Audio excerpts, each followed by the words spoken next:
बिस्मिल्लाहिर्रहमानिर्रहीम। अस्सलाम वालेकुम। Third year. आज हमने हिजरत मदीना के वाक़यात को डिस्कस करेंगे। लास्ट लेक्चर में हमने इसके बाब को देखा था। अब हम देखेंगे कि इसके वाक़यात क्या थे, किस तरह से आपने जो है वो मक्का से मदीना की तरफ हिजरत की। जब अल्लाह ताला ने आपको हुक्म दिया कि आप मक्का से मदीना की तरफ हिजरत कर जाएं, तो आपने हिजरत का सफ़र शुरू किया, ठीक है।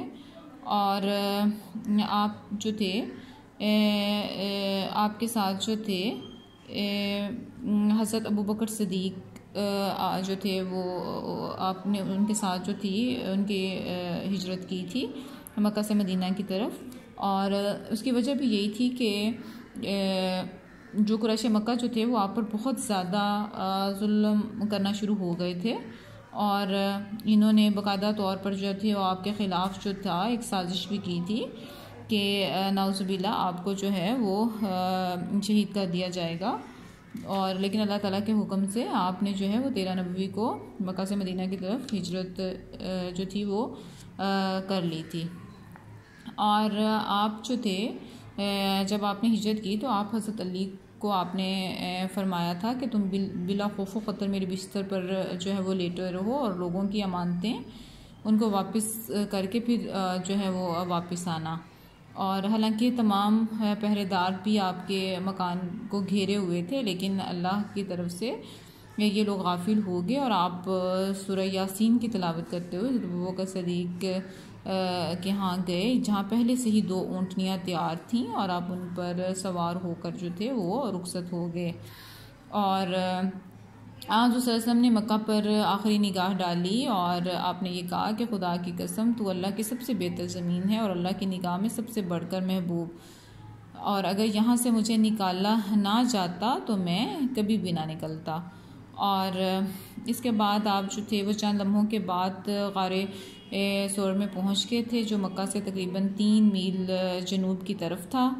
और बाद में जब कुरैश को पता चला तो वो बड़े परेशान हुए और जो थे आपका पीछा करना शुरू कर दिया।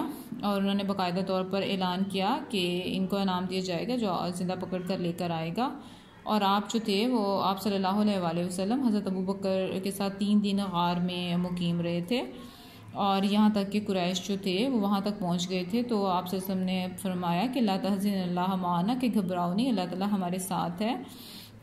और इस वक्त जो थी आपकी जो हज़रत सल्लल्लाहु अलैहि वसल्लम और हज़रत अबू बकर सिद्दीक़ के साथ जो रहनुमा थे वो अब्दुल्ला बिन अरीकत थे, जो और आपके साथ एक जो अब्दुल्ला बिन अरीकत थे जो रहनुमाई कर रहे थे, और साथ एक ग़ुलाम थे जो कि ग़ुलाम आमिर बिन फ़हरा भी थे जो हज़रत अबू बकर सिद्दीक़ के ग़ुलाम थे, ये भी आपके साथ थे। और आप लोगों ने आम रास्ता छोड़कर जो है वो साहिली रास्ता अख्तियार किया था, लेकिन इसके बावजूद एक शख्स सराका बिन जहशन ने आपको देख लिया था और आप पर जो था झपट कर हमला करने की कोशिश की थी, लेकिन उसका जो घोड़ा है उसके पाँव ज़मीन में धंस गए थे। उसने बार बार हमला करने की कोशिश की लेकिन वह नाकाम रहा था। और बाद में जो है आपने उसके बारे में जो है वो ये कहा था कि सराका उस वक्त तेरी क्या शान होगी जब तू किसरा के कंगन जो है वो पहनेगा। और सराका जो था वो फ़तह मक्का के बाद मुसलमान हो गया था। इसी तरह एक और शख्स था बरीदा असलमी, वो भी इनाम की लालच में आपके पास जो था वो आया था, लेकिन उसने भी जो है बाद में इस्लाम कबूल कर लिया था।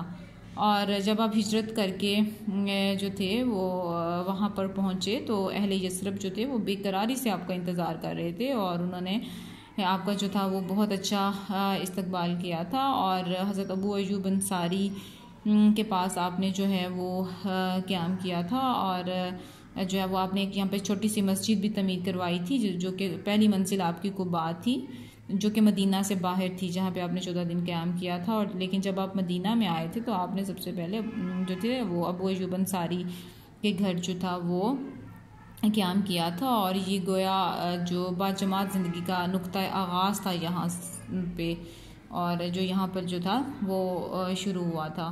और इसके बाद जो है हम देखेंगे कि ये इसके हिजरत मदीना के वाक़यात हैं। अब नेक्स्ट लेक्चर में हम इसका देखेंगे कि आपने हिजरत तो कर ली, इसके क्या नताइज और उसकी क्या अहमियत है, वो हम नेक्स्ट लेक्चर में अब देखेंगे।